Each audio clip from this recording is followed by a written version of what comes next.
ठंडी रात का सन्नाटा चारों ओर पसरा था। आसमान में चांद अपनी चांदनी बिखेर रहा था और हल्की हवा पीपल के पत्तों को सरसराते हुए गुजर रही थी। रोहन अपनी दादी की बुनी हुई शॉल में लिपटा टिमटिमाते दिए की रोशनी में बैठा था। उसकी आंखों में जिज्ञासा ठी और मन में एक सवाल। उसने धर्मपाल की ओर देखा और बोला, दादाजी, क्या आज कोई अनोखी पहेली नहीं सुनाएंगे? धर्मपाल ने हल्का ठहाका लगाया, अपनी लकड़ी की छड़ी से जमीन पर हल्का सा निशान बनाया और बोले, ठीक है, आज एक अनोखी पहेली सुनाता हूँ जो तुम्हारी बुद्धि की असली परीक्षा लेगी। बहुत समय पहले की बात है। एक यात्री अपनी लंबी यात्रा के बाद एक रहस्यमयी द्वार के पास पहुंचा। वहां दो विशाल दरवाजे थे।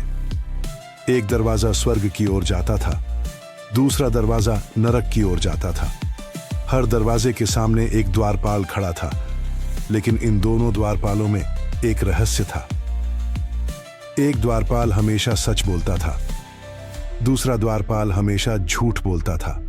लेकिन यात्री को नहीं पता था कि कौन सा द्वारपाल कौन सा दरवाजा देख रहा है और कौन सच बोलता है। यात्री को सिर्फ एक सवाल पूछने की अनुमति थी, जिससे उसे पता लगाना था कि स्वर्ग का दरवाजा कौन सा है। अगर तुम उस यात्री की जगह होते तो क्या सवाल पूछते जिससे सही दरवाजा पता चल जाता? रोहन सोच में पड़ गया। वह बुदबुदाया, अगर मैं सीधे पूछूं कि कौन सा दरवाजा स्वर्ग का है, तो झूठा द्वारपाल मुझे गलत जवाब देगा और सच्चा सही जवाब देगा। लेकिन मुझे ये कैसे पता चलेगा कि कौन सच्चा है? उसने कुछ देर सोचा और फिर चौंक कर बोला, ओह, मैंने जवाब ढूंढ लिया। धर्मपाल ने मुस्कुराकर कहा, तो बताओ बेटा, क्या हल है इसका? रोहन ने गर्व से कहा, यात्री को यह सवाल पूछना चाहिए, अगर मैं दूसरे द्वारपाल से पूछूं कि स्वर्ग का दरवाजा कौन सा है, तो वह कौन सा बताएगा? धर्मपाल ने तालियां बजाईं। शाबाश, बिल्कुल सही रोहन। अब तुम्हें पहेलियों का हल समझ में आने लगा है। चलो इस पहेली के समाधान को फिर से समझे। अगर यात्री सच्चे द्वारपाल से पूछता तो वह बताएगा कि झूठा द्वारपाल कौन सा गलत दरवाजा बताएगा, यानी नरक का दरवाजा। अगर यात्री झूठे द्वारपाल से पूछता तो वह झूठ बोलेगा और बताएगा कि सच्चे द्वारपाल कौन सा दरवाजा बताएगा, यानी वह भी नरक का दरवाजा ही बताएगा।